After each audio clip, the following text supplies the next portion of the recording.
At dinner in the restaurant, I accidentally noticed a pregnant woman with a familiar appearance.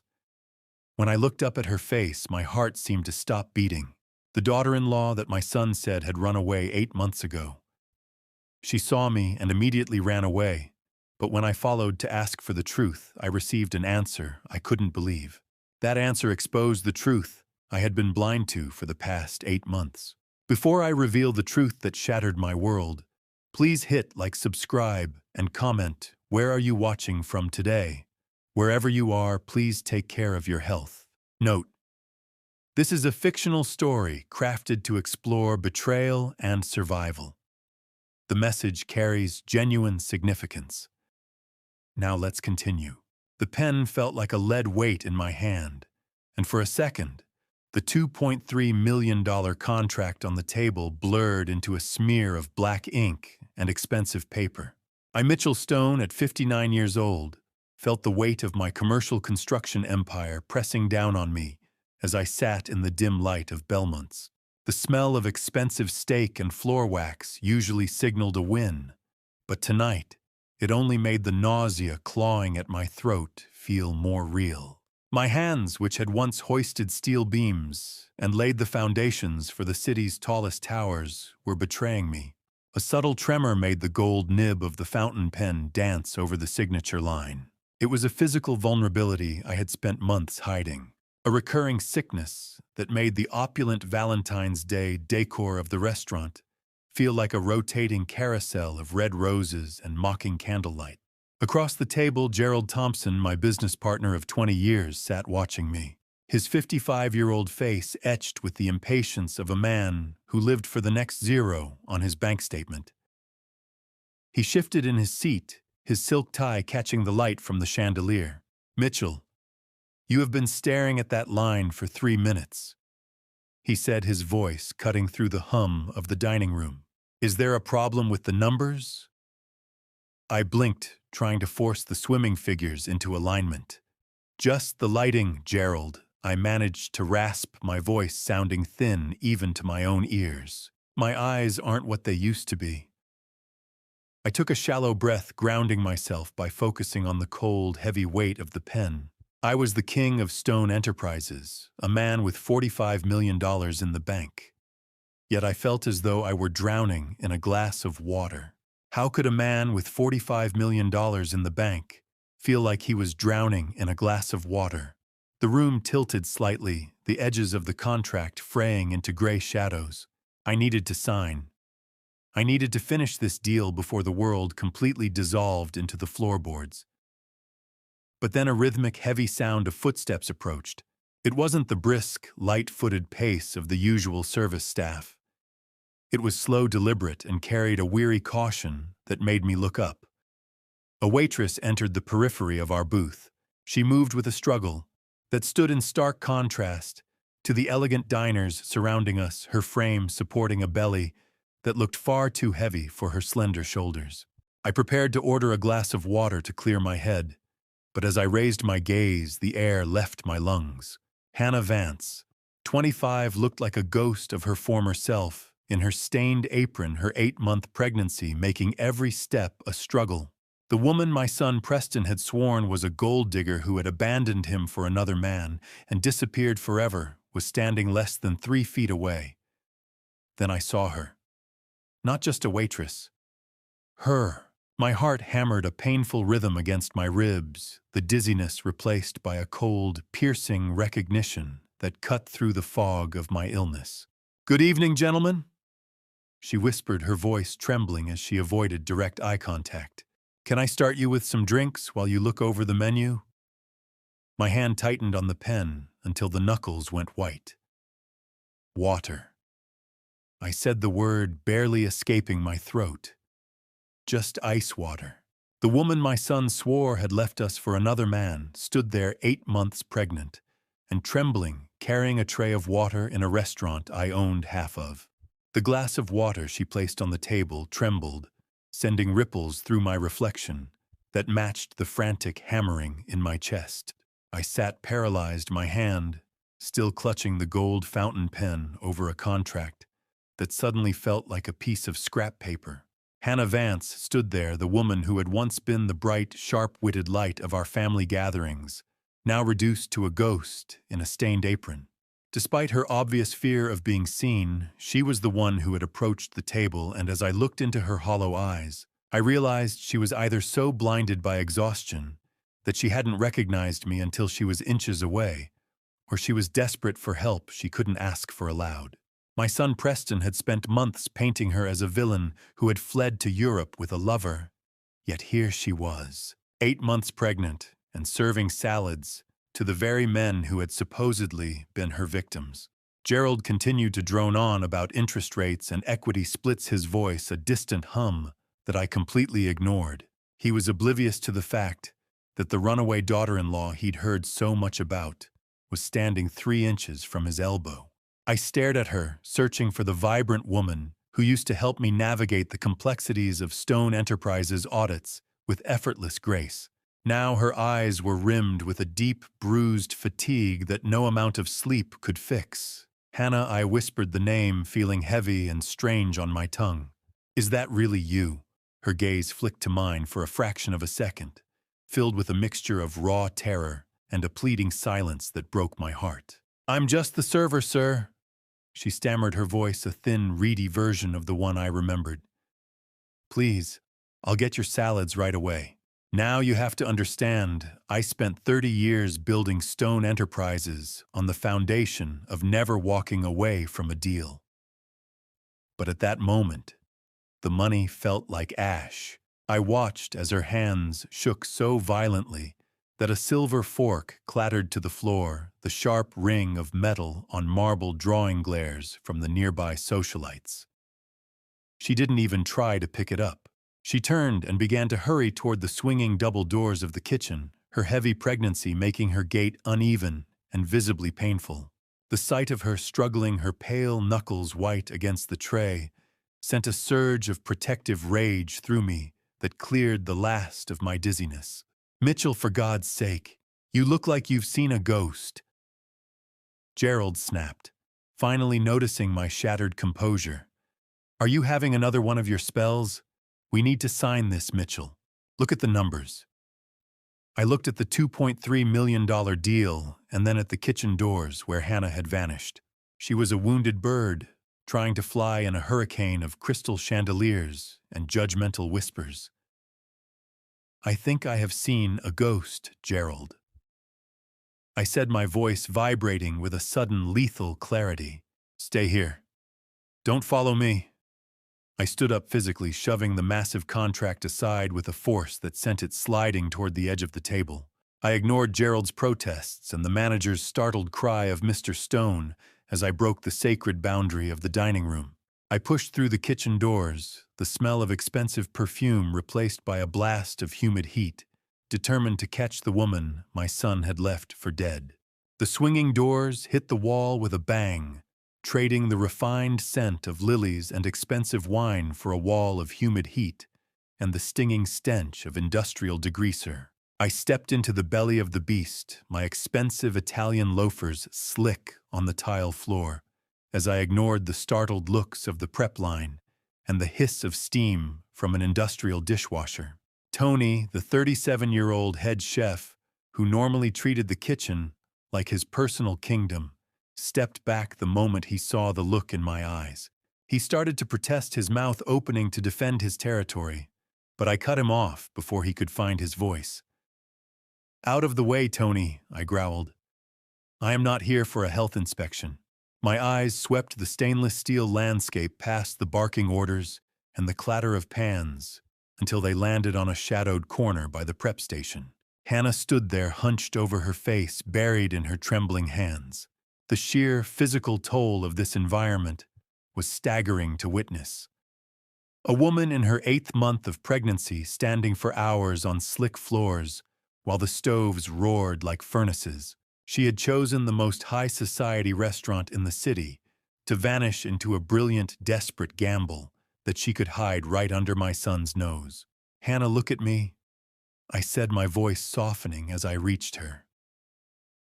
This ends right now. She flinched as if I had struck her. her eyes darting around the kitchen with the frantic intensity of a trapped bird. She grabbed my arm and pulled me toward a dim, narrow hallway near the dry storage. The smell of burnt garlic and heavy grease clung to the air in the confined space.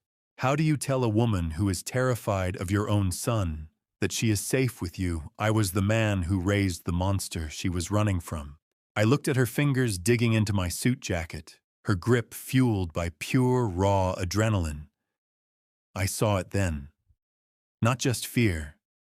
A total marrow-deep conviction that my son was the villain of her story. Preston said you left him for another man. I whispered the words, feeling like poison in my mouth. He told the family you were gone, Hannah. He said you took everything. She let out a frantic, breathy rasp that was half sob, half laugh. He'll take him, Mitchell. If he finds out about the baby, he'll take him, and I'll never see him again. Her voice was a ragged whisper against the backdrop of the kitchen's roar. She revealed that Preston hadn't just chased her away. He had actively threatened to have her declared mentally unfit, so he could take the child solely to secure the Stone inheritance line. My own son had weaponized the very family legacy I had spent my life building. I stood frozen, the cold, slick feeling of a stainless steel counter under my hand, the only thing keeping me upright as the foundation of my world collapsed. He didn't want a family. He wanted a bargaining chip. Please, if you ever loved me like a daughter, don't let him know I'm alive. She begged, her uneven breathing, the only sound in our dark corner.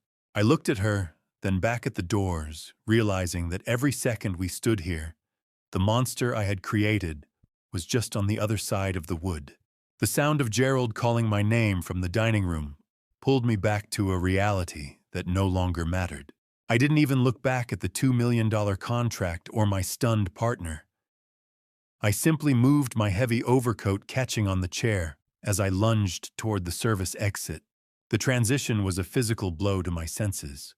I left behind the 72-degree ambiance of clinking crystal and hushed privilege charging through the kitchen where line cooks scattered like pigeons. Howard Bell, the 41-year-old manager with a permanent sneer for the underpaid, stepped into my path with a look of practiced concern. "Mr. Stone, sir, you can't be back here," he began, his voice oily with unearned authority. I didn't stop. I shoved past him, my shoulder connecting with his chest, just enough to send him stumbling into a prep table. "Save it for the lawyers, Gerald," I shouted back toward the dining room as the heavy metal door clanged shut behind me.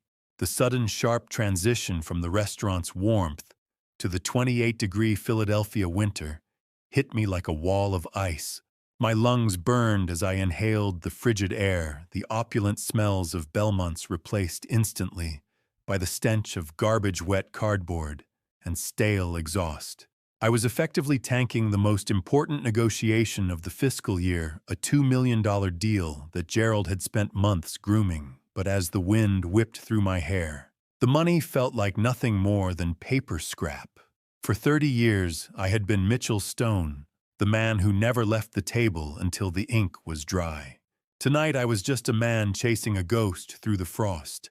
How many times had I sat in that very restaurant eating $500 steaks while my grandson was being fed through a soup kitchen line?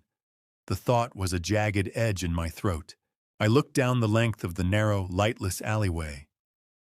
There in the shadows, beside a rusted dumpster, I spotted a small, trembling silhouette huddled against the damp brick wall. It was Hannah. She was gasping for air, her thin cotton waitress uniform offering no protection against the winter chill. Her hands were clutched tightly over her swollen belly, her shoulders racking with silent, violent tremors. "Hannah, stop, please." "I'm not here to hurt you," I called out, my voice cracking as I stepped into the dim yellow glow of a single security light. She looked up, and the sight of her blue-tinged lips and chattering teeth made my stomach turn. "Mr. Stone, you shouldn't have followed me," she rasped, her voice a desperate, frozen whisper. "If he finds out, you don't know what he'll do. The lies didn't just have layers, they had teeth. "Hannah, look at me," I demanded, coming closer but keeping my hands visible. "Why are you out here? Why did Preston say you ran?" She let out a hollow, bitter sob that sounded like breaking glass. "He didn't just chase me away, Mitchell. He told the owners here, he told Howard, that I was a thief. He said I stole from the family. He wanted me to be watched even here. He wanted me to have nowhere to go." I felt a surge of lethal indignation. I pulled my own heavy wool coat off to wrap around her, but she flinched away with a sharp, instinctive jerk. Her eyes were wide with a terror so profound it suggested my son's cruelty went far beyond a few mean words. The look in Hannah's eyes wasn't just fear. It was the hollow, haunted expression of someone who had been methodically dismantled by the person they trusted most. As the winter wind bit into my face, she began to dismantle the lies my son Preston had used to poison my mind. Hannah's voice was a jagged, breaking sound as she finally admitted the psychological warfare that had turned my home into a domestic prison. It wasn't just the words, though his labels of worthless and gold digger had cut deep enough while she was working 60-hour weeks as a freelance accountant to pay for their mortgage. The real horror began with the gaslighting. She described how Brooke Sterling hadn't just appeared after Hannah left. Brooke was already there, moved into their guest room months prior, under the guise of being a business consultant. "Mitchell, he didn't just hit me," she rasped, her chattering teeth sounding like dry bones. "He made me feel like I didn't exist in my own home." I stood near the metallic, sharp-smelling dumpster, nauseated by the betrayal. Brooke was already there. "While you were still living under that roof," I asked, my voice barely a whisper. The realization that I had raised a man capable of such cruelty felt like a physical weight pressing down on my lungs. My own blood. My own flesh. He was a stranger to me now. He wasn't just my son. He was a predator who had converted his own house into a siege. But the betrayal went even deeper.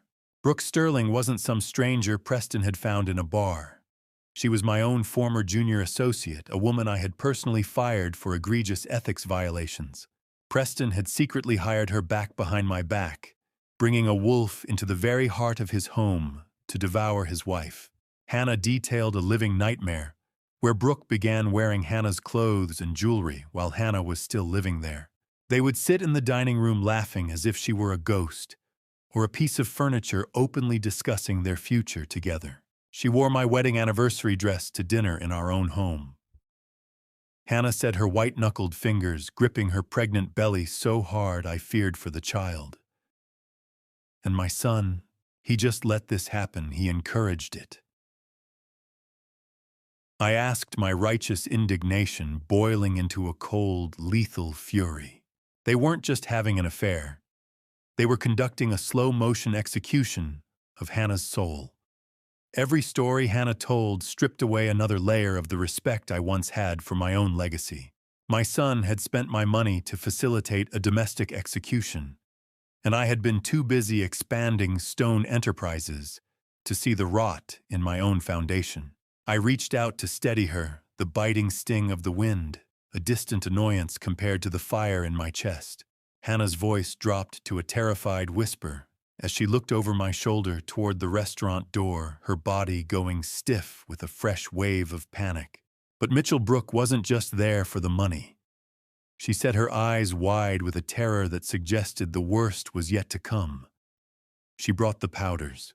She said they were to help you retire early. A cold sweat that had nothing to do with the February wind broke across my neck as the word powders fell from Hannah's lips, snapping my own months of fatigue into a terrifying new focus. My world began to spin, not with the familiar vertigo I'd been battling, but with the nauseating clarity of a man realizing the roof he built is rigged to collapse. I realized in that heartbeat that my dizzy spells and the sudden unexplained lapses in my strength weren't the inevitable toll of aging or the stress of my empire. They were a design, Hannah's mention of Brooke bringing powders confirmed that I was being actively poisoned by the same monster who had dismantled her life. I reached out to steady her, but her knees buckled before my fingers could gain a purchase on her thin uniform. She slumped into the snow-dusted gravel of the alley, clutching her stomach and gasping in a way that made my blood run cold. The winter chill and the sheer weight of her terror had finally broken the last of her endurance. "Hannah, stay with me, look at me." I roared, the sound echoing off the brick walls of Belmont's like a gunshot. I didn't care who heard. I didn't care about the $2 million contract sitting cold on the table inside. "Henry, bring the car around to the service gate." Now I screamed into my phone, my voice raw with a paternal desperation I hadn't felt in decades. Henry, my 46-year-old driver who had been with me through 3 construction booms and a divorce, didn't ask a single question as he vaulted over the hood of the car, tires screeching against the frozen asphalt. My grandson was in that womb. My legacy, my future, shivering and fading in the back of a car while I sat there powerless. It was a visceral, gut-wrenching realization that eclipsed every professional triumph I had ever achieved. I lifted Hannah's frail weight, shocked at how little there was of her beneath the heavy pregnancy, and settled her into the leather back seat. The contrast between my luxury vehicle and her threadbare, stained uniform was a nauseating reminder of the distance she'd fallen under my son's shadow. Henry tore through the Philadelphia streets, ignoring red lights and the honking of lesser men. I held Hannah's hand, feeling the terrifyingly weak pulse against my palm while she drifted in and out of consciousness, her skin freezing and clammy. Philadelphia's lights blurred into long, mocking streaks of neon as we raced against a clock that had been ticking behind my back for 8 months. Every thud of my heart against my ribs was a countdown. "Don't you dare close your eyes, Hannah. Your son needs you. I need you." I whispered, my voice thick with protective fury. She stirred, her eyes fluttering open for a moment, glazed with pain. "Mr. Stone, the powders. He puts them in the morning. Your coffee." She muddled, her voice barely audible over the roar of the engine. She mumbled that Brooke hadn't just brought them. She had bragged about the industrial chemical supplier where she bought them, a detail Brooke likely thought Hannah was too broken to remember. The automatic doors of the Penn Medicine ER hissed open, smelling of hospital antiseptic and floor wax. I didn't wait for a gurney. I carried her in myself under the blinding white fluorescent lights, screaming for help, until a swarm of white coats surrounded us, tearing her from my arms into the sterile unknown. The smell of hospital antiseptic fought a losing battle against the metallic scent of my own fear as I stared at the blood-stained sleeve of my $3,000 suit. I paced the linoleum floors of the Penn Medicine waiting room, my ears ringing with the clinical rhythmic squeak of rubber shoes on hospital linoleum. I felt a crushing remorse as I learned from the intake nurse that Hannah had actually been to this hospital months ago. She had fled before being seen because she spotted one of Preston's business associates in the lobby, a detail that made me realize she had been living like a fugitive in my own city, while I was busy closing multi-million-dollar construction deals. Dr. Catherine Mills, a 53-year-old OB-GYN, with eyes that had seen too much sorrow and not enough justice, stepped into the light of the waiting room. Is he okay?" I asked, my voice cracking like a dry timber. She exhaled, her expression softening just enough to let me breathe. "He's a fighter, Mr. Stone, but his mother is running on empty. She's suffering from extreme dehydration, stage 1 anemia, and severe exhaustion. She hasn't had a proper meal in days." The diagnosis of neglect was a physical blow to my chest. My grandson was miraculously stable, but he was flourishing at the cost of his mother's life. How could a man who built skyscrapers fail to build a simple roof of safety for his own family? I spent 30 years hoisting steel and glass into the heavens. Yet I had allowed the foundation of my own bloodline to erode in the gutters of North Philly. I refused to leave Hannah in a public ward where my son might find her. Using my influence, I had her discharged under a pseudonym and signaled Henry to bring the car around. "We're using the service elevator," Henry whispered, as we moved her through the hospital's bowels. No one sees her enter. The drive to the city center was a blur of neon and gilt. I took her to the Regency, to the presidential suite that usually hosted foreign dignitaries and tech moguls. The hotel bill was $5,000 a night. It felt cheap compared to her life. I had the entire floor put on a maintenance lockout, effectively making Hannah a ghost within the city's most famous hotel. I watched as she slept in the soft, high-thread count sheets. The dry, recycled air of the suite hummed in the background. Her pale face finally lost its mask of terror. In the luxury of the deep pillows, her breathing evening out in the silence of the city at 2 a.m. from the 40th floor. "You're safe now, Hannah," I promised, adjusting the heavy silk duvet. "I promise." I sat in a velvet armchair, the scratchy feeling of blood drying on my wool sleeve a constant reminder of the night's cost. I felt a cold, emerging rage. I wasn't just tired anymore. I was a man who had finally seen the blueprint of his own son's betrayal. As I watched the rhythmic rise and fall of her chest, my phone buzzed in my pocket. A text from Preston, asking if I'd recovered from my dizzy spell yet. He was mocking me, checking the status of his slow-motion execution, while I held the wreckage of his victims in my hands. The morning sun hit the glass towers of Philadelphia with a blinding clinical intensity, as I prepared for a war I never wanted to fight. I didn't bother calling ahead. I simply leaned my weight against the doorbell of Preston's glass-walled fortress, the vibration echoing the cold, rhythmic thumping of my heart. Preston Stone, my 35-year-old son, stood in the doorway of his luxury loft, with an air of unearned superiority that I had finally begun to see through. He was wearing a designer silk robe and holding a steaming cup of espresso, looking more inconvenienced than concerned by my presence. "Dad, what are you doing here?" he asked, his voice smooth and patronizing. "You look terrible. Did you have another one of your episodes?" "You're pale, Mitchell. Maybe you should be at home with a nurse instead of wandering the city." It was the same gaslighting I had endured for months, his subtle references to my dizzy spells, designed to make me feel senile and incompetent. "I'm here to find out when exactly your soul became as hollow as this apartment, Preston," I said, pushing past him into the living area. The place was a monument to sterile wealth, all white marble and floor-to-ceiling windows, yet it felt devoid of any real humanity. I noticed 2 coffee cups on the kitchen island and a pair of discarded silk heels near the sofa. The smell of expensive, bitter espresso hung heavy in the air, a scent that normally I enjoyed, but now made my stomach churn with the memory of Hannah's revelation about the powders. How do you look at the person you raised and realize you're staring into the eyes of a predator? I had built a construction empire based on solid foundations, but the man I called my son was built on shifting sand and stolen lives.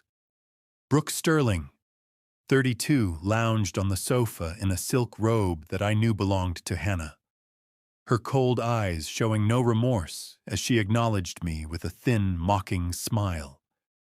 "Good morning, Mr. Stone," she said, her voice dripping with artificial sweetness.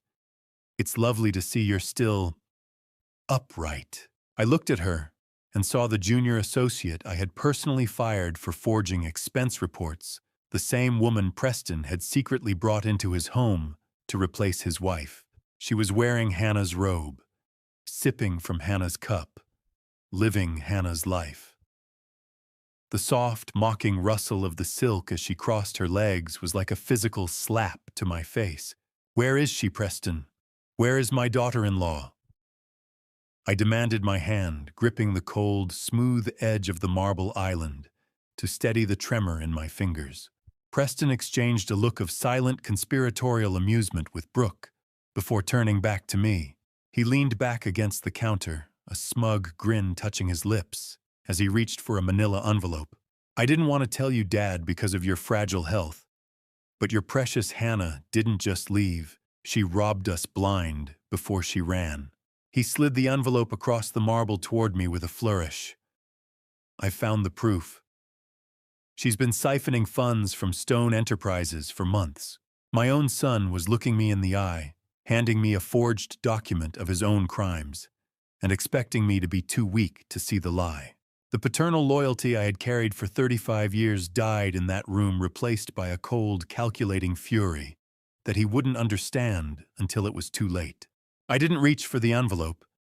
Instead, I let out a low, dry chuckle that seemed to rattle the very floor-to-ceiling windows of my son's glass palace. It was the laughter of a man who had finally seen the punchline of a very dark joke.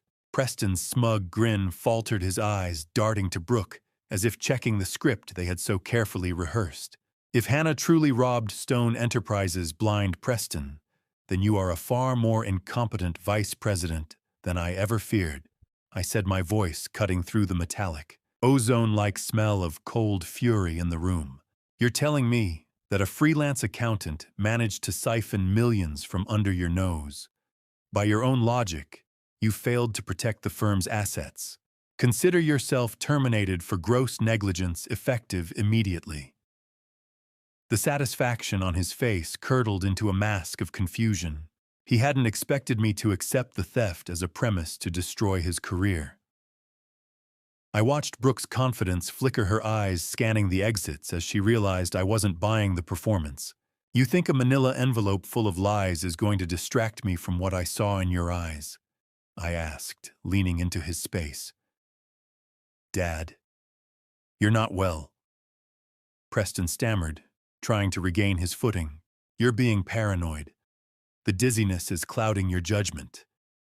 You need to go home and lie down before you do something you regret. Do you know how it feels to watch your own creation turn its teeth toward you? It's a silence that screams a realization that the person you gave everything to is simply waiting for you to rot.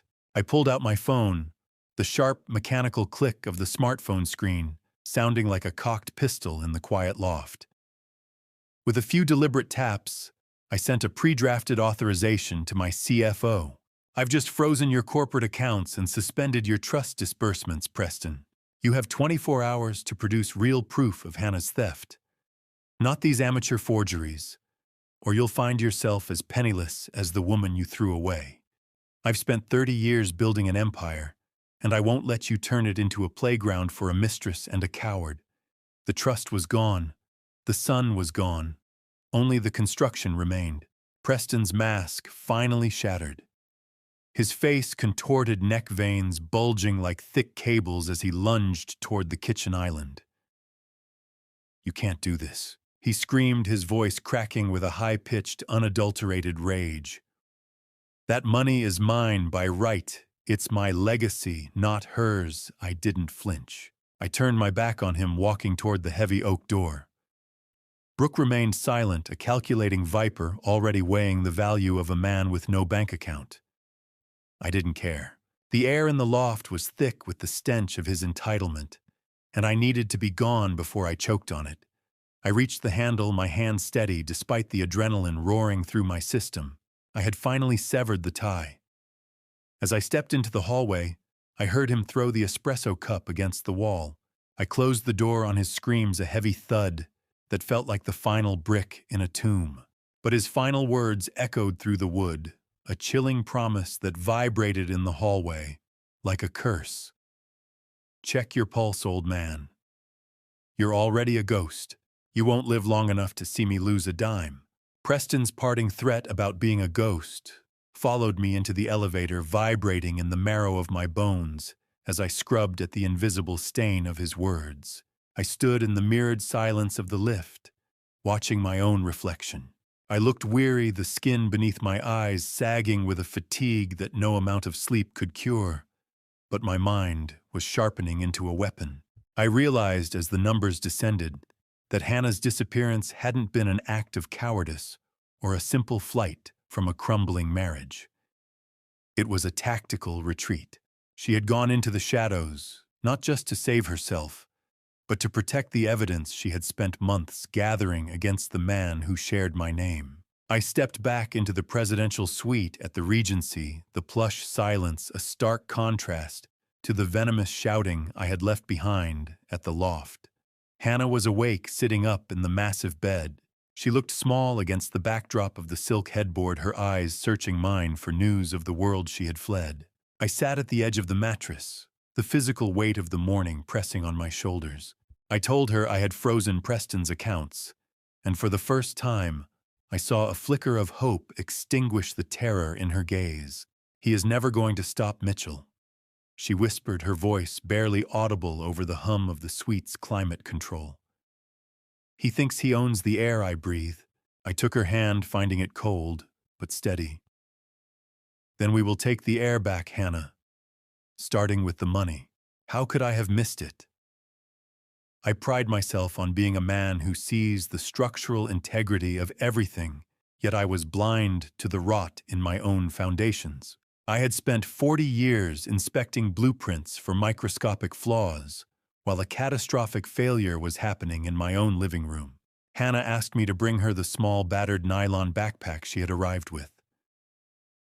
I felt the rough texture of the material, a cheap thing that seemed out of place in this room of velvet and gold. She reached into a hidden seam in the lining, her fingers moving with practiced precision, and pulled out a thin, black-bound ledger.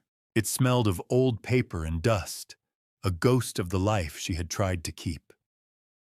She opened it on the duvet, the silence of the suite punctuated only by the dry rustle of turning pages. She began to point out the discrepancies, showing me where $750,000 had been siphoned through shell companies I never authorized. The numbers didn't lie. My son did. 750,000. I repeated the figure, tasting like ash. He didn't just steal from the company, Hannah. He stole from your future. I realized then that my daughter-in-law had been my silent guardian long before she became a fugitive. As I turned the final page, my heart gave a sickening lurch. The ledger was filled with sharp, jagged handwriting in the margins, notes written by Brooke Sterling. She was the architect of the embezzlement long before she ever moved into the house, but it was the folded piece of paper tucked at the very back that stopped my breath. I pulled it out, my fingers trembling. It was a receipt for a chemical supply warehouse with Brooke's signature, dated the week before my episodes began. The ghost Preston spoke of was finally taking a physical form. The small slip of paper in my hand felt heavier than any steel beam I'd ever hoisted. It was the physical proof that my son and his mistress weren't just waiting for me to die. They were helping the process along. I stared at the chemical warehouse receipt, my vision blurring at the edges. Hannah sat at the edge of the Regency's bed, her voice a hollow whisper, as she finally unburdened herself of the secret that had nearly killed her. She explained the night she had retreated to the shadows of the kitchen, overhearing Preston and Brooke. She described seeing Brooke hand my son a small vial of white powder, claiming with a chilling clinicality that it would mimic the natural decline of an aging heart without leaving a trace. Hannah revealed that she didn't just see the powder. She had actually attempted to swap the original vial for powdered sugar, once hoping to buy time. But Brooke was too sharp. She noticed the texture was wrong within hours, and that discovery had triggered the final, terrifying confrontation that forced Hannah to flee for her life. Mitchell. They called it the inheritance accelerator. She whispered, her eyes fixed on the floor. They laughed about it while they brewed your tea. The nauseating clarity of her words hit me harder than any physical blow. My own son, the boy I had taught to build and to lead, was stirring my own grave into my morning cup every single day. The metallic taste in my mouth, the one I had dismissed as a side effect of stress, was the flavor of my only child's betrayal. Is there a word for the moment you realize the person you'd give your life for is actively trying to take it? I looked at my hands, the hands that had founded an empire, and saw them trembling with a cold, clinical rage. I couldn't be a victim anymore. I had to become a hunter. I contacted Dr. Alan Fisher, a 58-year-old toxicologist with a clinical detachment that hid a fierce loyalty and met him at the side entrance of his private lab. I drove myself across the city, avoiding Henry, to ensure my movements left no footprint. The muffled, echoing silence of the empty lab was a sanctuary as Alan prepared the equipment. "Mitchell, you look gray," he said, his voice grave. "If what you suspect is true, we don't have much time." I didn't offer an explanation. I simply rolled up my sleeve. The sharp, stinging scent of rubbing alcohol filled the air, followed by the cold, biting pressure of the tourniquet. The needle didn't hurt. The truth did. As the needle entered my vein, I felt a strange sense of empowerment. I was gathering the ammunition I needed to dismantle their glass-walled fortress. The dark, sluggish blood began to fill the vial, a physical manifestation of the poison that had been clouding my judgment and sapping my strength. I watched the liquid rise, focused on the mission ahead. Alan paused, his brow furrowing as he noticed dark, ugly bruising along my forearm marks I couldn't explain. He traced them with a gloved finger, a sign that the toxins were already causing internal damage. "Doctor." Fisher looked at the dark, sluggish blood filling the vial and whispered, "Mitchell, if this is what I think it is, you shouldn't even be standing." I didn't answer him. I couldn't. I just stood there, a dying man, finally finding the strength to finish a war he never wanted. The ghost of Alan's warning stayed in the passenger seat, with me a cold passenger that made every breath feel like a borrowed gift I was forced to fight for. I left the private lab behind my arm, still throbbing where the needle had drawn out my dark, sluggish blood. As I drove toward Old City, a sickening pattern began to emerge in my mind. I realized that my most debilitating dizzy spells were never random. They were meticulously timed, always striking just hours before a major company board meeting. While I was collapsed in my study, gasping for air, Preston was standing in the boardroom as my proxy, authorizing the very shell company transfers that had drained my legacy.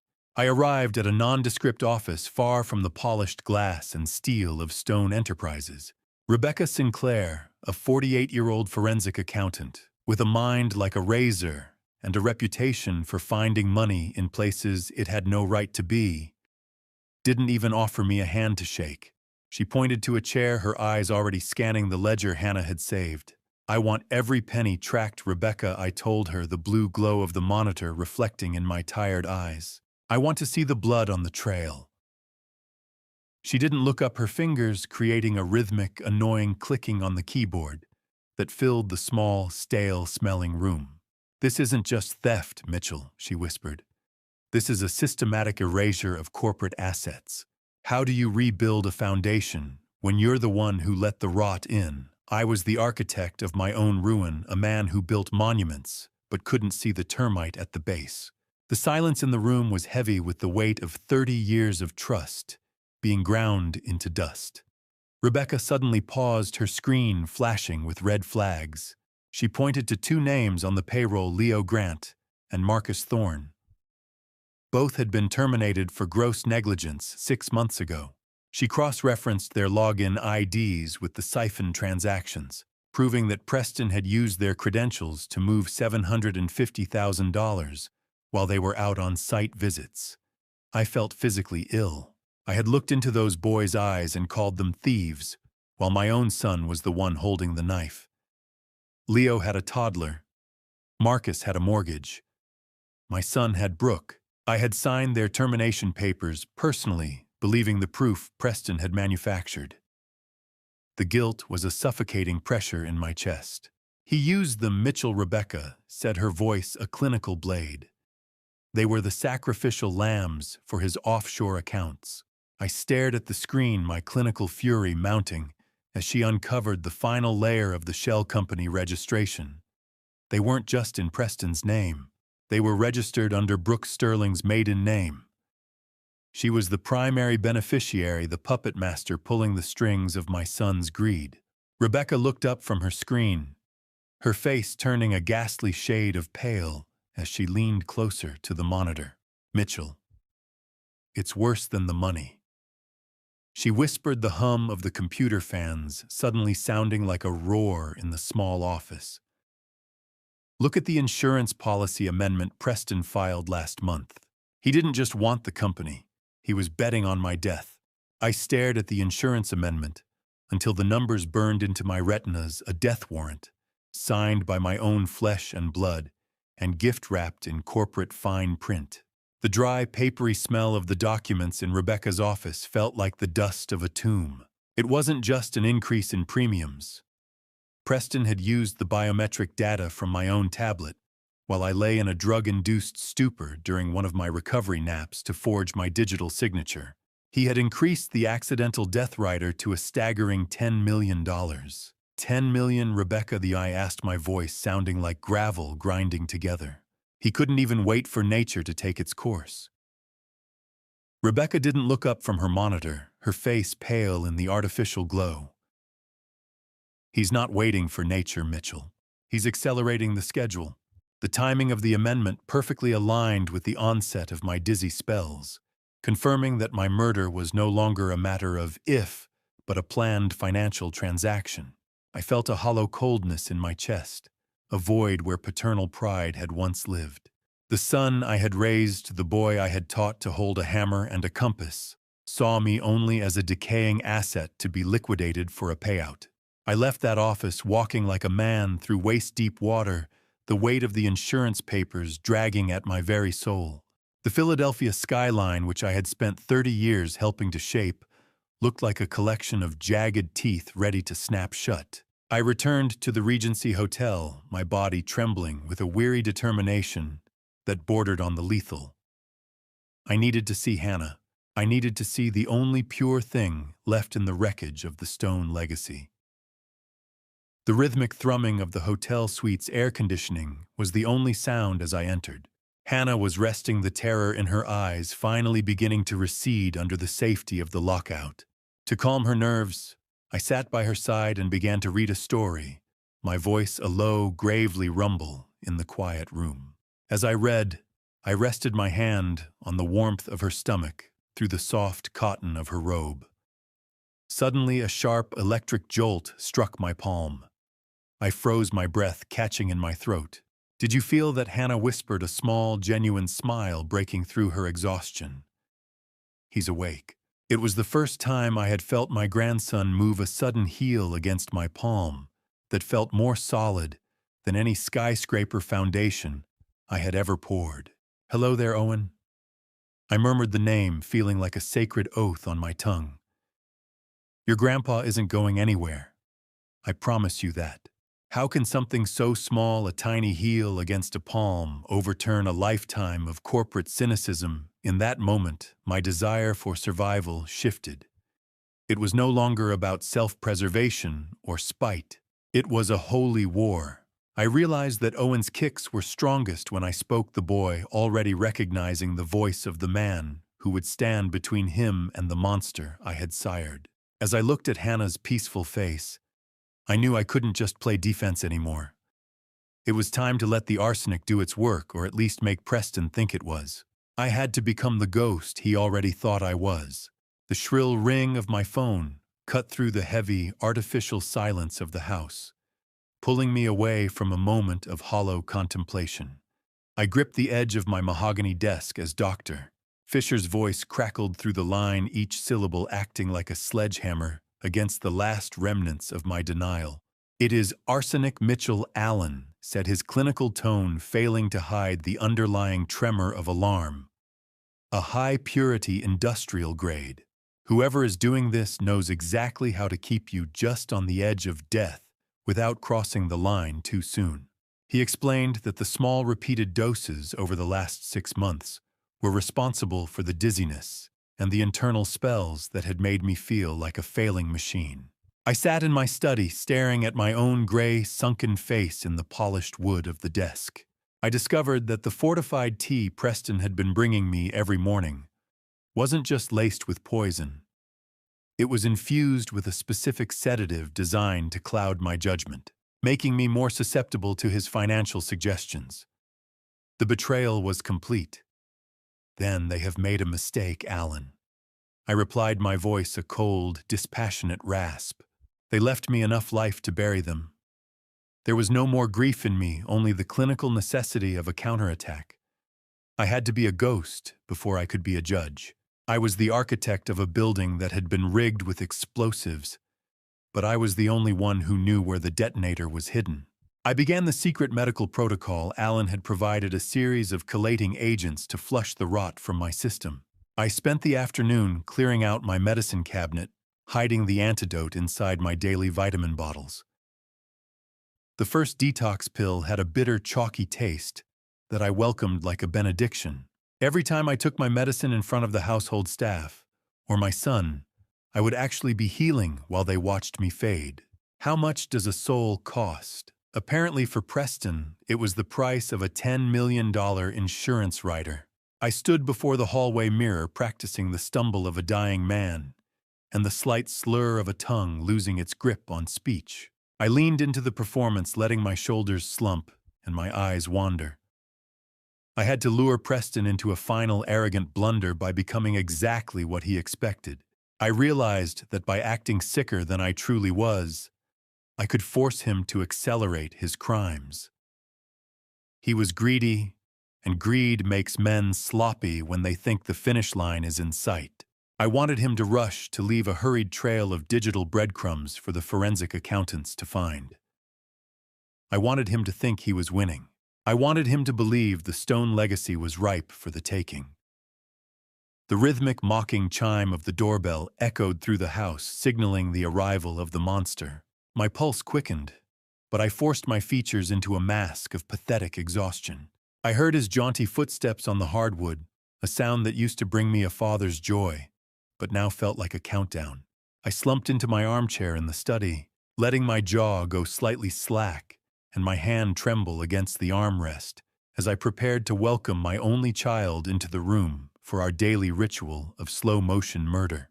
I let my arm hang limp over the side of the wingback chair, tracking the sound of Preston's footsteps as they crossed the hardwood. Each step a rhythmic reminder of the predator I had welcomed into my home. The sound of his jaunty gait used to bring me a father's simple joy, but today it felt like a countdown toward a confrontation I was finally ready to win. I kept my jaw slack and my eyes partially lidded, feigning the heavy lethargy of a man whose central nervous system was slowly being extinguished. As he entered the study, I noticed he wasn't just bringing me a tray. He was carrying a small cardboard box. Through my lashes, I watched him stop at the far wall and calmly remove the framed photograph of my late wife and me at the Stone Enterprises groundbreaking ceremony. He placed it face down in the box with a clinical silence that chilled me more than the poison ever could. He was literally erasing my presence from the room while I was still drawing breath inside it. "You look tired today," Dad Preston said, his voice a smooth, practiced imitation of concern. "Have you been taking your supplements?" I let out a thin, shaky rasp, the sound of a hollowed-out man. "Everything feels so heavy, Preston," I whispered. "Like my blood is turning to lead." He offered me a thin smile that didn't reach his eyes and set the tray down on the mahogany table. I heard the delicate, mocking clink of the porcelain cups. The bitter, earthy scent of the poisoned Earl Grey rose from the steam, a fragrance that now signaled death instead of comfort. He pushed the cup with the chipped rim toward me, the one Hannah had warned me about. Did he ever really love me? Or was I just a project to be completed? A structure to be demolished for the lot value? I watched the small white ring left by the cup on the polished wood, a permanent stain on my history. Preston turned toward the floor-to-ceiling windows, murmuring about a draft and reaching to close the heavy latch. It was the moment I had rehearsed in my mind 1,000 times. I moved with a silent, desperate speed that defied my supposed frailty, swapping our cups in a blurred motion that made my heart hammer against my ribs like a trapped bird. The heavy, humid weight of the silence after the swap was suffocating. When he turned back, my hand was already trembling as I reached for the handle of the safe cup. "Drink up, Mitchell," he said, using my name with an arrogant familiarity that proved he already considered me a ghost. It is a special blend, Brooke found. Very restorative. I watched him take a deep, satisfied sip from the cup meant for me. He swallowed. He smiled. He signed his own confession with a sip. I felt a cold, dark satisfaction as the poison and the sedative meant for the father began its journey into the son. Because I had been secretly detoxing for days, I knew the inheritance accelerator would hit his clean system with the force of a freight train. I hope it is as effective as you say, I murmured, watching the rim of his cup. As Preston stood to leave, he stumbled slightly, his hand catching the edge of the desk. His eyes glazed over for a fraction of a second, the first sign that the dose was already claiming its new host. I waited until the taillights of Preston's Audi faded into the Philadelphia drizzle before I grabbed my keys, the ghost of his stumble still playing behind my eyes like a satisfying loop of cinematic justice. The arsenic and sedative meant for me were now pulsing through his own veins, a poetic irony that gave me a grim surge of energy despite my own weary frame. I drove through the slick streets of the city, my hands steady on the wheel for the first time in months. I headed to a subterranean parking garage near Independence Hall, a cold concrete cavern where the air was thick with the scent of damp pavement and lingering exhaust. Mark Sullivan, a 50-year-old private investigator, with the weathered skin of a man who lived in the city's shadows and a silence that I had paid for in six-figure retainers, stood by the driver's side door of a nondescript black sedan. He didn't offer a greeting, which I appreciated. We were well beyond the pleasantries of polite society. I realized as he reached for a tablet that Brooke Sterling hadn't just been sloppy. She had been arrogant. She had used a stolen ID belonging to Marcus Thorne, one of the junior employees Preston had framed to make her purchases. She believed she was burying the trail, but in her greed, she had only ensured that the person buying the poison left a digital signature that didn't match the face on the security cameras. "Did you find it, Mark?" I asked, my voice echoing against the low ceiling. "Tell me she was sloppy." Mark tapped the tablet, his face illuminated by the harsh blue light of the screen. "She thought she was a ghost, Mitchell," he replied. "But everyone leaves a footprint." The air around us felt heavy, the flickering buzzy hum of an old fluorescent light above us, adding to the clinical atmosphere of the exchange. How much planning goes into a murder? I wondered if they'd scheduled my funeral between their brunch dates, or if they had already picked out the champagne for the day the life insurance cleared. Mark handed me the tablet, and I felt the cold glass under my fingertip. The surveillance footage was grainy and black and white, but there she was. My son's future. My executioner. Brooke was wearing a poorly fitted wig and oversized dark glasses, entering an industrial chemical outlet on the edge of town. I watched her sign the electronic pad for a restricted batch of trioxide, the primary component of the poison that had been sapping my strength for 8 months. I watched her smile at the clerk, a charming, lethal viper, purchasing the tools for my execution with my own company credit card through a shell company.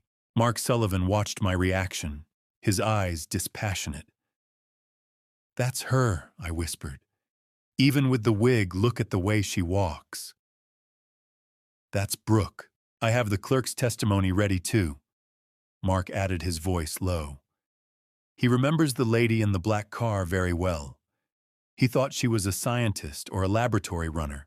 I felt a surge of physical nausea, not from the toxins this time, but from the sheer, naked depth of the betrayal. Mark tapped the screen again, bringing up a separate file that made my heart freeze. "There's one more thing, Mitchell. Brooke isn't just buying chemicals. She's been making inquiries about quick estate liquidations. And she's been meeting with a lawyer who specializes in international extradition. They aren't just waiting for me to die. They are already packing their bags." I didn't wait for the garage door to fully rise before I accelerated the plan for Brooke's international flight, acting like a shot of pure adrenaline that temporarily masked the tremors in my hands. The city lights of Philadelphia blurred into a cage of neon, but for the first time, I held the key. I arrived back at the Regency and executed the extraction with surgical precision. To solidify the decoy, I instructed Henry to drive the Regency town car straight to the airport and leave it in long-term parking, ensuring Brooke and her associates would believe we had already fled the state. Meanwhile, I moved Hannah under the cover of a late-night laundry delivery, her frail form hidden beneath piles of white linen as we slipped out the service entrance. We drove in a nondescript sedan to my private villa at Rittenhouse Square, a secondary property I'd kept off the corporate books for decades. It was a place Preston hadn't set foot in since his mother's funeral. A limestone fortress forgotten by the very son who thought he knew all my secrets. As I helped her through the heavy iron gates and heard the comforting, heavy click of the villa's deadbolt, I felt the shift in her energy. The fortress was no longer a sterile hotel room, but a home. I had already commissioned a nursery to be built in secret, and as she stepped into the room, the smell of lavender and fresh paint greeted her. "It's beautiful, Mitchell," she whispered, her fingers brushing the railing of the crib. "It smells like safety." Watching her face in that moment was the only payment I needed for the risk I was taking. He thought he was the hunter. He was just the dog chasing a scent I'd laid out in the mud. He didn't know about this place, and I intended to keep it that way. While Hannah settled into the silk sheets of the master guest suite, my son was currently miles away, wasting his remaining energy in the damp, dangerous alleys of North Philadelphia. I had leaked a rumor through one of Gerald's less than discreet associates that a woman matching Hannah's description was seen working at a 24-hour diner near Temple University. Mark Sullivan sent a brief surveillance clip to my encrypted tablet, and I watched with grim satisfaction. Preston looked frantic and disheveled, his designer coat stained by the gritty drizzle as he searched the slums. Does a father ever truly stop feeling the sting of his child's failure? Even when that child is trying to kill him, there is a hollow ache that no amount of justice can fill. But as I watched him dig through the trash, I realized his mind lived there anyway. "Let him search Henry," I murmured to my driver as he stood by the door. "A desperate man is a loud man, and Preston is becoming very loud." However, as the footage continued, my brow furrowed. Preston wasn't just looking for Hannah. He was meeting with a known low-level criminal in a back-alley handoff. I realized then that my son wasn't just looking to find her. He was looking to hire someone to finish the job Brooke had started. He wanted the loose end tied permanently. I turned off the surveillance monitor, the silence of the villa wrapping around me like a shroud.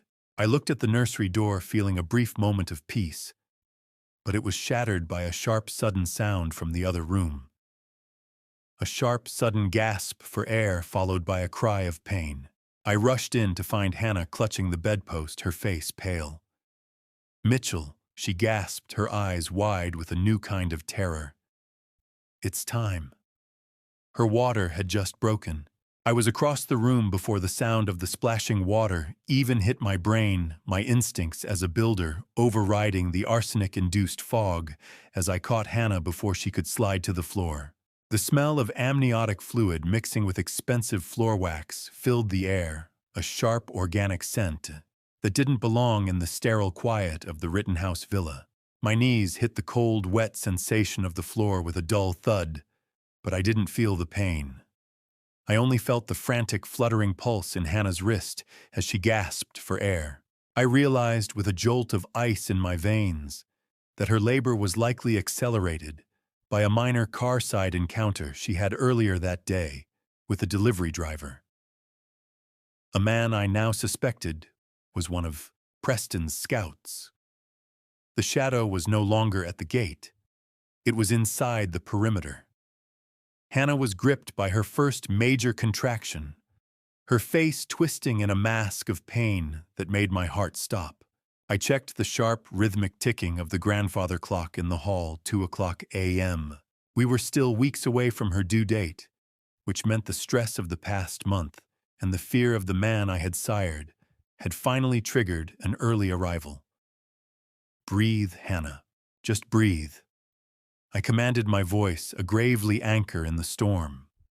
I've built skyscrapers in hurricanes. We can handle a baby in the rain. I struggled to keep my own hands from shaking as I guided her to the velvet sofa.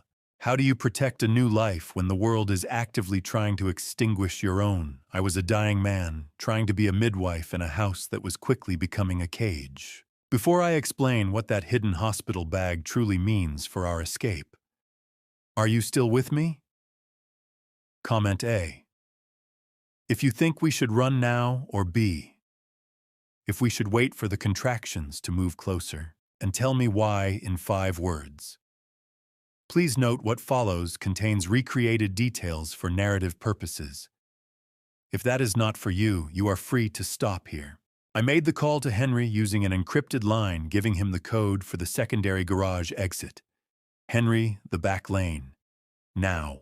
And turn off the headlamps, I whispered into the phone, my eyes darting toward the iron gates visible through the dark windows.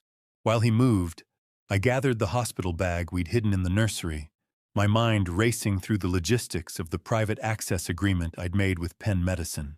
Every groan from Hannah felt like a countdown. Mitchell, she whimpered, her fingers bruising my forearm. If Preston finds us at the hospital, he won't let us leave. The pain didn't just break her silence. It shattered my illusion of safety. As I helped Hannah toward the door, leaning her weight against my shoulder, I saw it. A faint, tiny red laser dot was dancing on the silk wallpaper of the nursery wall, moving with predatory grace. Preston's scout isn't just looking. They've already found the villa. I shoved Hannah into the shadows of the hallway as the small red light swept across the glass. Realizing that the hospital run wasn't just a medical emergency anymore. It was an extraction from a kill zone. I didn't wait for a second sweep of that red eye. I hauled Hannah toward the heavy service door, my boots skidding on the stone as the car's engine roared to life in the darkened back lane. The sound of the heavy car door slamming and the screech of tires echoed through the villa as Henry made his move. I stayed low in the back seat, shielding Hannah's trembling body with mine as she breathed through a massive bone-rattling contraction. In reality, I had instructed Henry to leak our location to Preston's associate earlier that night on purpose. I needed to force a confrontation on my own timeline, while the police were already positioned, but the biological clock of the birth had accelerated everything into a frantic, dangerous blur. Henry drove with tactical precision, weaving through the narrow cobblestone backstreets of Philadelphia to lose any potential tail. The smell of burning rubber and cold rain filled the cabin as we executed a sharp, illegal turn onto a one-way street. I watched the rearview mirror, spotting a pair of headlights that lingered a bit too long before Henry successfully broke the line of sight. "Lose them, Henry." I growled, my poisoned heart pumping on pure adrenaline. "I don't care about the tires." "Stay down, sir," he replied, his voice a steady anchor. "We're 2 blocks from the perimeter. Have you ever felt the future of your entire bloodline screaming in the back seat of a moving car? It's a sound that erases every dollar I ever made, every skyscraper I ever raised into the sky." We reached the secondary ambulance bay at Penn Medicine, a restricted zone I'd secured weeks ago through a substantial equipment donation. The gates slid open only after Henry flashed a specific security badge, and we were immediately met by the blinding blue-white glare of the industrial ER lights. Dr. Mills and a discreet team of nurses were already waiting. The gurney wheels made a rhythmic, sharp thud on the bay floor as they rushed toward us. Hannah's hand gripped mine with terrifying strength, her knuckles white as a ghost's. "She's fully dilated, Catherine, move." I shouted, the urgency clawing at my throat. "I've got her, Mitchell, doctor," Mills replied, her eyes clinical and focused. "You stay back until we prep the room." The doors hissed. The world narrowed. The end began. As the car stopped and the nurses took over, Henry leaned into the window and handed me a burner phone. He had recovered it from the scout we bypassed at the villa gate. The vibration of the phone against my palm felt like a live wire. I checked the logs, my blood turning to ice. The last outgoing call wasn't to Preston. It was to Brooke Sterling. I realized in that moment that Brooke was making a move that my son didn't even know about, a separate agenda that turned the birth of my grandson into a target for a different kind of predator. I watched the gurney disappear into the bright, clinical light of the ward, the rhythmic beeping of monitors starting to echo from the hallway. I stood alone in the bay, the cold rain dripping from my coat, clutching the evidence of a betrayal that went deeper than I ever imagined. My son was a fool, but his mistress was a strategist, and she was already moving pieces on a board I hadn't fully mapped. The sterile, pressurized silence of the secure wing felt like a tomb, until a single, jagged cry ripped through the air, signaling the arrival of a life that my own son had tried to erase before it even began. I stood in the muffled silence of the waiting room, broken only by the distant rhythmic beep of a heart monitor that sounded like a countdown I was finally winning. I stood outside the delivery room door, my hand resting on the cool glass, feeling the vibration of Hannah's strength. Dr. Catherine Mills and her team worked with a frantic yet disciplined rhythm, their voices a low murmur of encouragement against the monitor's wet, mechanical thrum. I watched through the narrow pane as Hannah, pale and drenched in sweat, gave everything she had left to the world. It was the most honest, raw display of human construction I had ever witnessed, the building of a future out of pure pain and love. "One more, Hannah. Just one more for your son," Dr. Mills encouraged. "I can't. Mitchell. I can't." Hannah's voice was a ragged whisper that tore at my soul. I realized in that moment that Owen didn't resemble Preston at all. Even through the glass, I could see the infant had the exact same jagged birthmark on his shoulder, that my own father had carried a genetic middle finger to the man trying to kill us. How could a man be worth $45 million and yet feel like he was finally receiving his first real paycheck in the form of a 6-pound infant at exactly 3:17 a.m.? The room erupted into the sounds of success, not the clinking of champagne glasses after a corporate raid, but the high, indignant wail of Owen Stone. Baby Owen Stone, just minutes old, and already a fighter, lay wrapped in a hospital blanket, his dark hair a messy crown of the family's future. Dr. Mills held up the tiny, purple-hued infant, and for a moment I forgot the arsenic in my blood and the burner phone in my pocket. They cleaned him quickly and wrapped him in a soft, blue blanket, the nurses moving with a reverence that told me they knew this wasn't an ordinary birth. He wasn't a Stone legacy to be managed. He was a human being to be loved. When Dr. Mills finally beckoned me inside, my legs felt like they were made of water, but as she placed him in my arms, I felt a surge of physical vitality. The symptoms of the toxin, the lethargy, the dull ache in my joints vanished, momentarily replaced by an instinctual drive that overrode the poison. "He's 6 pounds, 3 ounces of absolute defiance," Mitchell Catherine said, her eyes smiling over her mask. I looked down at the soft velvet texture of Owen's skin against my rough, calloused hands. He looks like hope," I whispered. I looked down into Owen's dark, serious eyes and whispered a promise to keep him safe, but my words were cut short by the burner phone in my pocket, vibrating. I pulled it out the screen, illuminating my face with a cold, blue light. It was a picture message showing the exact hospital entrance where we had arrived, the car Henry had parked, still visible in the frame. The chilling realization that the sanctuary had been breached snapped me back into a state of high-alert paranoia. My grandson was finally here, and his father was already at the gates. I pulled my hand back from Owen's tiny fingers, as if the phone in my pocket had turned into a live nerve, the screen glowing with a high-definition image of our town car idling in the Penn Medicine ambulance bay.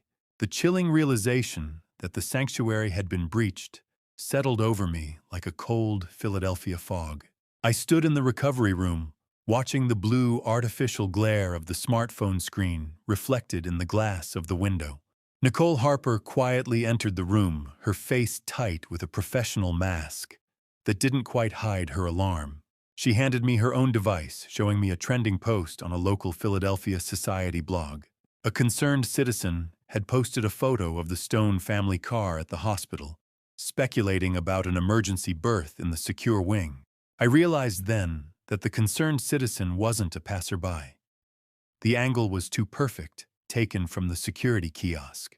The hospital's own night shift guard, a man I'd trusted to keep the perimeter, was clearly on Preston's payroll. "It has already had 5,000 views," Mitchell Nicole whispered, the rhythmic mocking ping of social media notifications on her phone punctuating her words.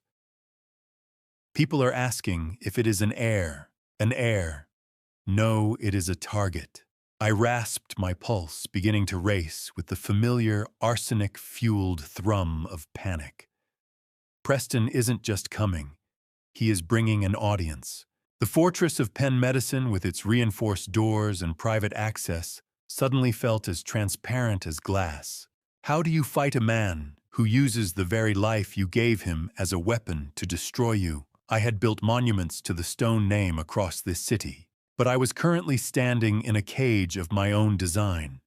The burner phone I had recovered from the scout began to vibrate in my palm, a metallic, angry rasp that cut through the sterile silence.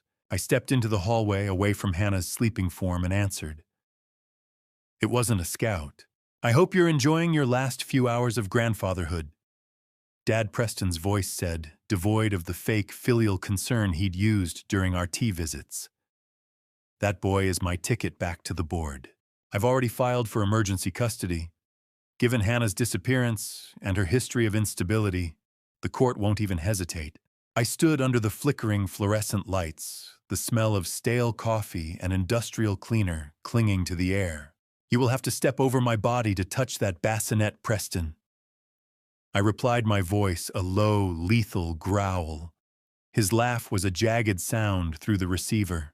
"Your body, Brooke, says the arsenic is just the appetizer, Mitchell. She actually has a copy of your preliminary blood work from Dr. Fisher's lab. Did you really think an old friend was more loyal than a new paycheck?" My blood turned to ice. Brooke had successfully infiltrated Fisher's lab, or intercepted the communication, and now they held the map to my physical decline. The hospital walls didn't smell like medicine anymore. They smelled like a trap. I realized then that the custody threat was only the first move in a much darker game. "By the way, Dad," Brooke says to tell Owen goodbye. "You're already a ghost." Remember, he hung up, leaving me in the echoing silence of the corridor. I stared at the phone, the mathematics of the audit, and the clinical reality of the poison finally merging into a single desperate mission. I wasn't just fighting for my company anymore. I was fighting for the very air Owen was breathing. The receiver clicked into place like the latch of a cage. Preston's threats still echoing in the sterile hallway as I turned my back on his darkness and looked toward the cold, undeniable light of the audit. I retreated to my study, the silence of the house now feeling like a fortress rather than a home. Before the final meeting, I had already executed a silent counterstrike. I secretly transferred 49% of my personal shares into an irrevocable trust for baby Owen. Even if Preston managed to claw his way to the top of Stone Enterprises, he would be eternally blocked by the inheritance of the very son he viewed as a mere bargaining chip.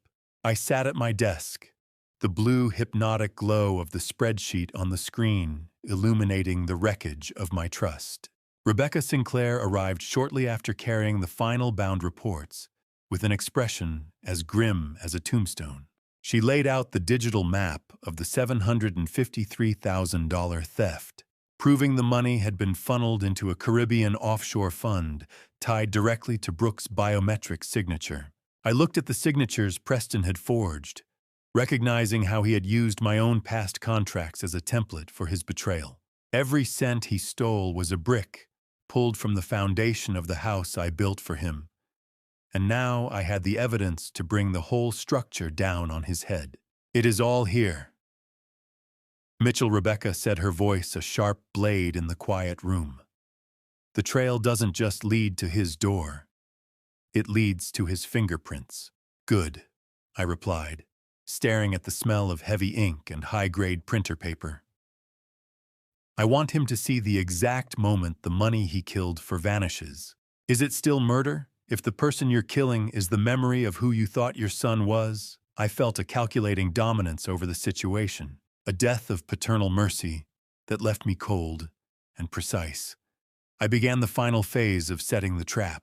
I composed a short clinical text message to Preston, inviting him to the presidential suite at the Regency to discuss a final settlement for Owen's future. I knew his greed would outweigh his caution.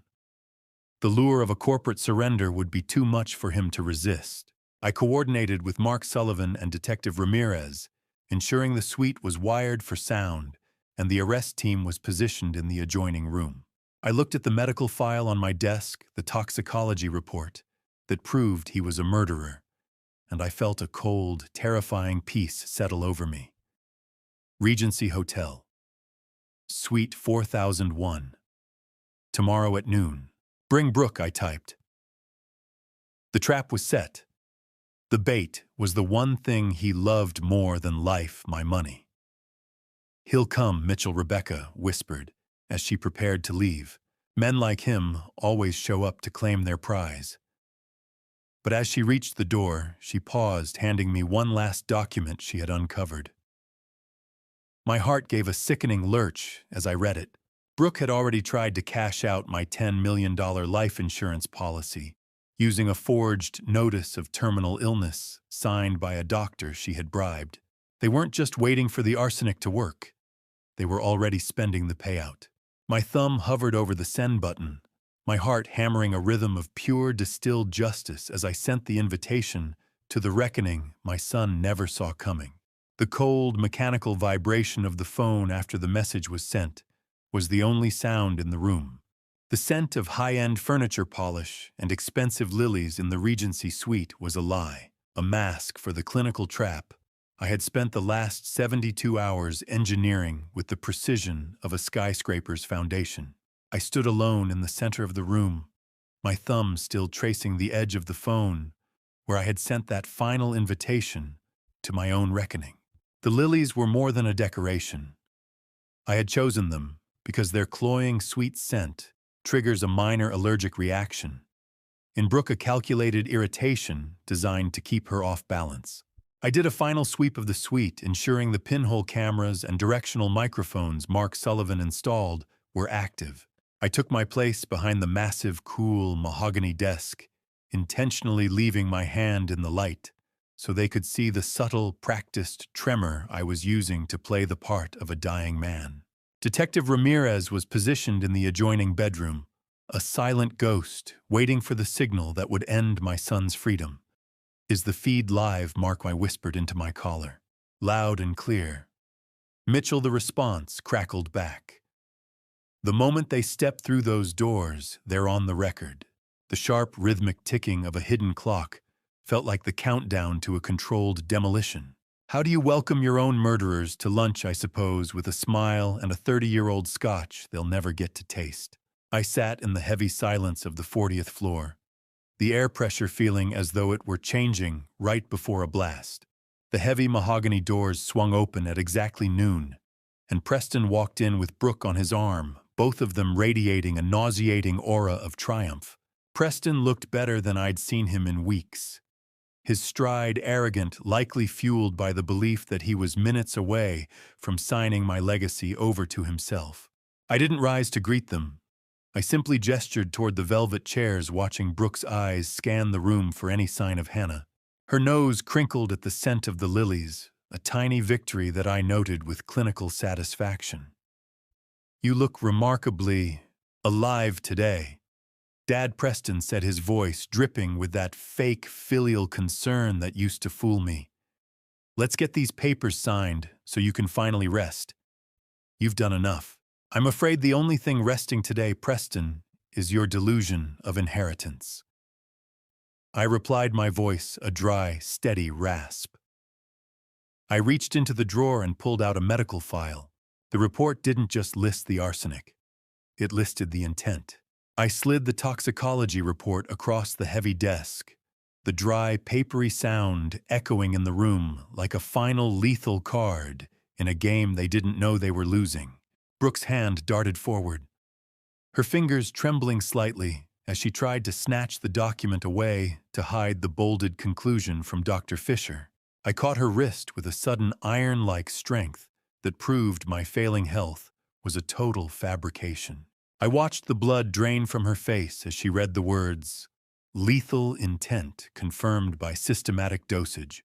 Preston stared at us, his mouth falling open as the realization hit him that I wasn't the ghost he had been feeding.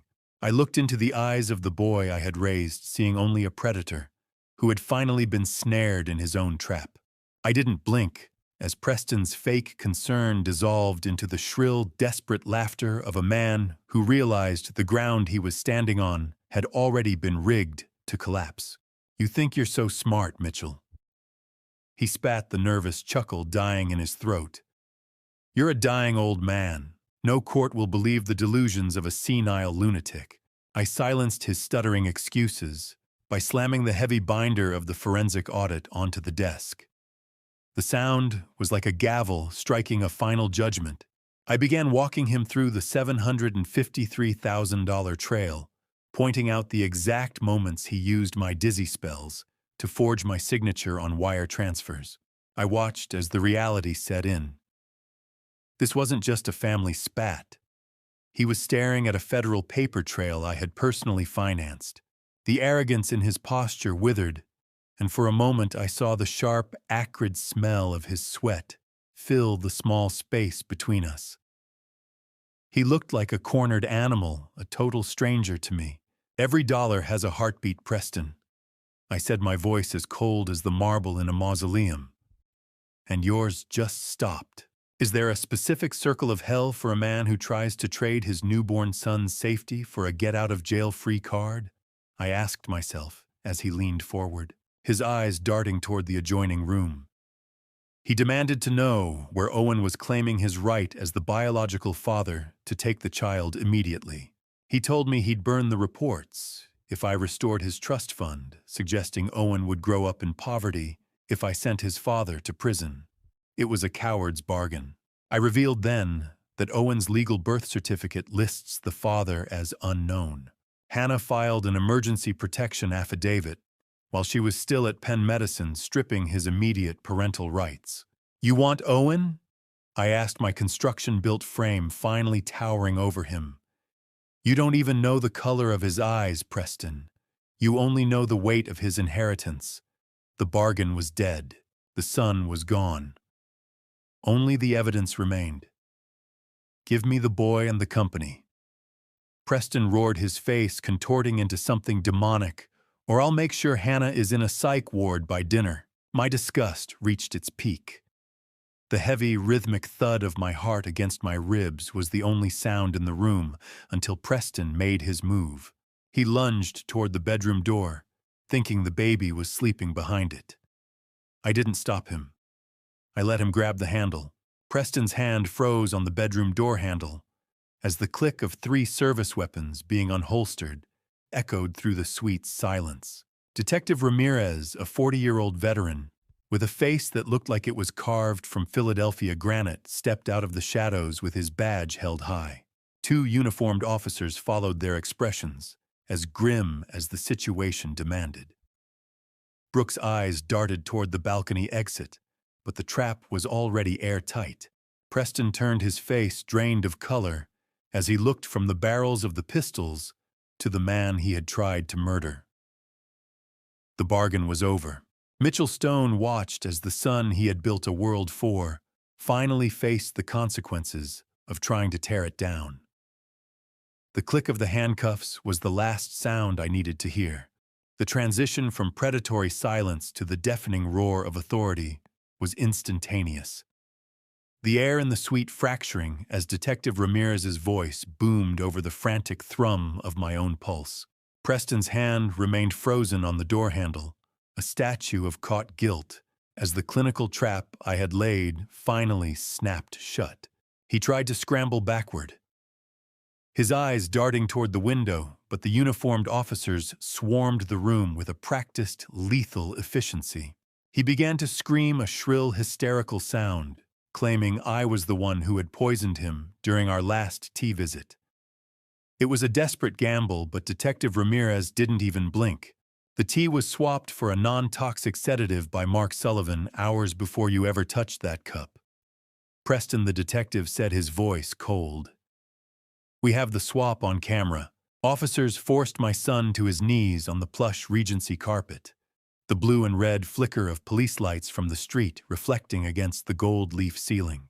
I watched unmoved as the arrogance he'd worn like a bespoke suit was stripped away by the cold, biting sound of handcuffs ratcheting shut. 35 years of fatherhood ended with the click of a ratchet. He began to babble, his loyalty dissolving as quickly as his inheritance. It was her idea Brooke brought the powders, Mitchell. I was just protecting the company. Quiet, Preston, I said, my voice a dispassionate rasp. Every word you speak only adds another year to your sentence. I looked out at the Philadelphia skyline I had helped build and wondered how I could have ever seen a successor in this broken shell of a man. In the chaotic humiliation of the arrest, I realized the room was suddenly lighter. Brooke Sterling had exploited the moment the officers tackled Preston to slip through the side service entrance. I looked around, my heart giving a sickening lurch as I realized the lingering, suffocating scent of her floral perfume was the only thing she had left behind. I signaled to Mark Sullivan, but the hallway was already empty.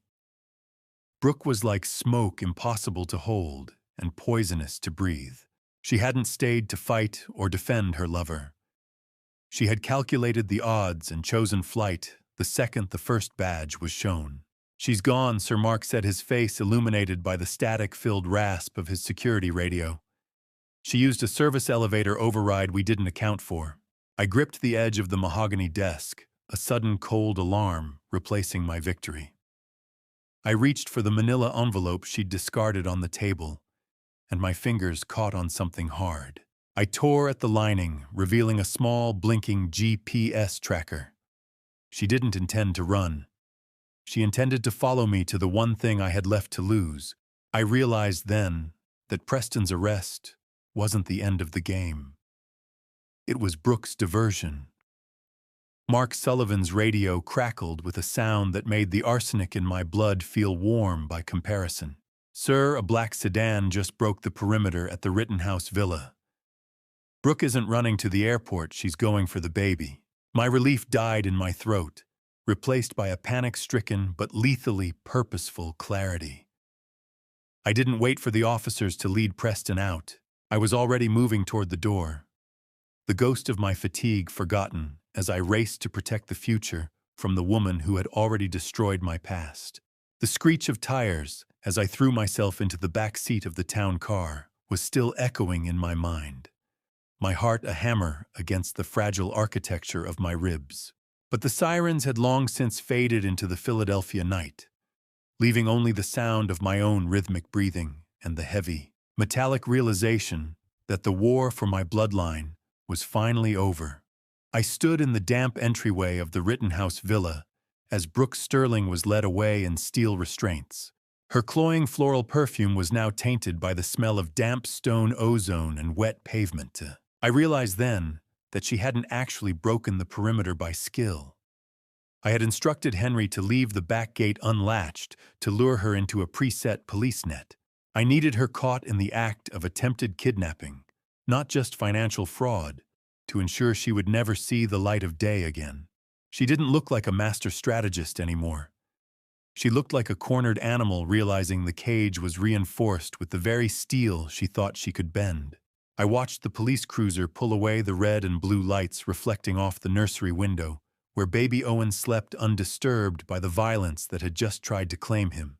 The threat was no longer a shadow in the hallway, but a booking number in the system. "It is over, Brooke," I murmured as they pushed her into the car. "You underestimated the foundation. This city belongs to the Stones, Mitchell." She spat back, her eyes wild. We were just the current residents. I watched her go with a cold, absolute closure, feeling a physical weight lifting from my chest. Do you know what silence sounds like when you've spent months waiting for the sound of your own heart to stop? It is a heavy, deafening peace that makes the marrow in your bones feel solid again. I sat in the library of the villa, the smell of damp stone and morning dew drifting through the cracked window. The tremors in my hands had subsided to a faint hum, and the gray pallor of my skin was finally yielding to a flush of real life as the detox protocol took hold. I watched the sun begin to crest over the Rittenhouse Square skyline, the warmth of the first sunlight hitting my face. I realized that I didn't just build these towers, I survived them. I was no longer listening for a poisoner's footstep. I was listening to the rhythmic, soft breathing of the baby from the monitor. Hannah Vance appeared briefly at the door, her face still pale but her eyes clear. "You should sleep, Mitchell," she said softly. "You look like you're finally back." "I will," I replied.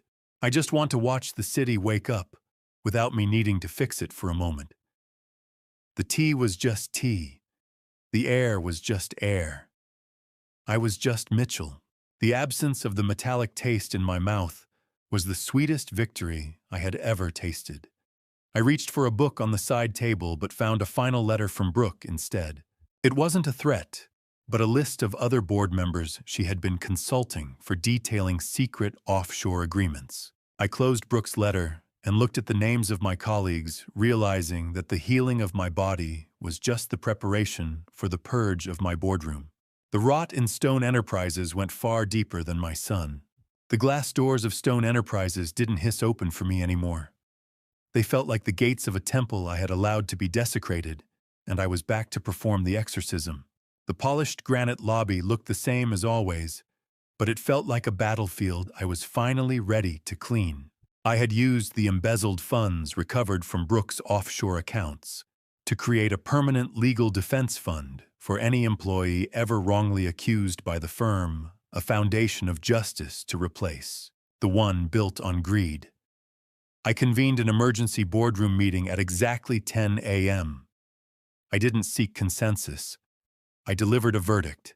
I laid out the evidence Brooke's final letter had provided, watching the faces of 3 senior directors turn the color of ash as I detailed their secret consultation fees and offshore agreements. "You didn't just bet against my life," I told them, my voice a cold, clinical blade. "You bet against the integrity of this firm.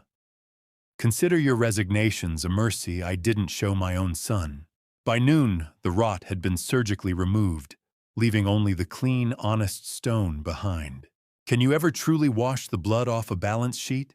Or do you just keep adding enough good to outweigh the bad? I stood in the lobby at 2 p.m., the smell of floor wax and expensive cologne, a sharp reminder of the world I had built.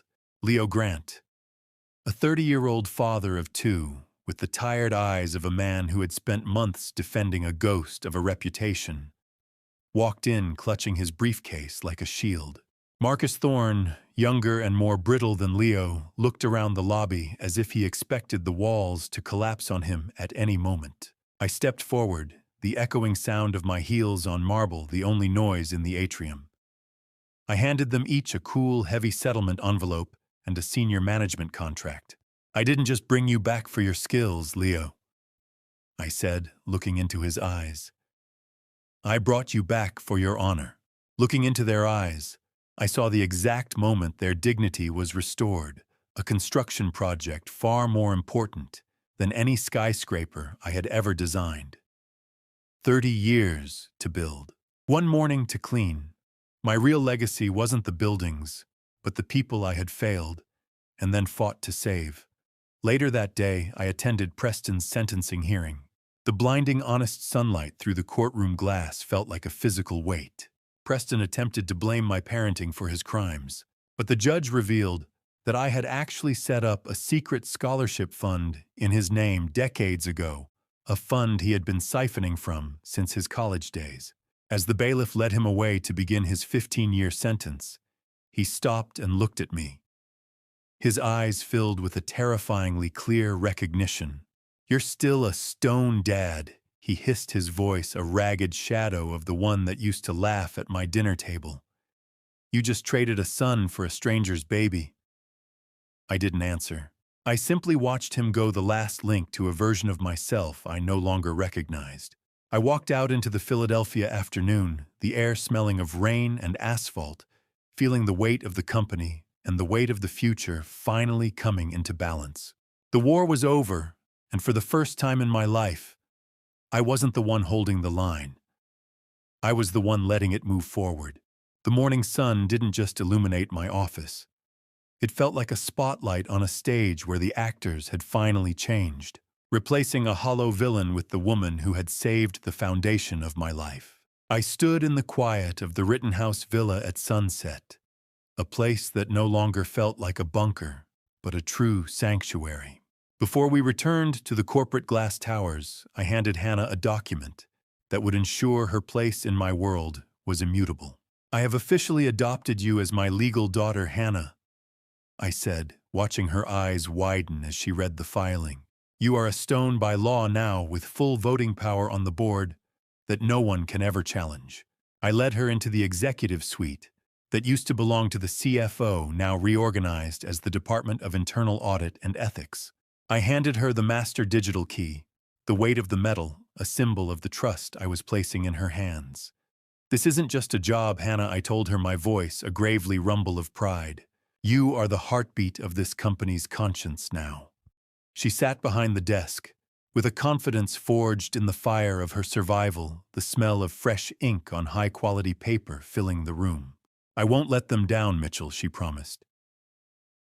"I know exactly where the shadows like to hide." Leadership isn't about the height of the tower.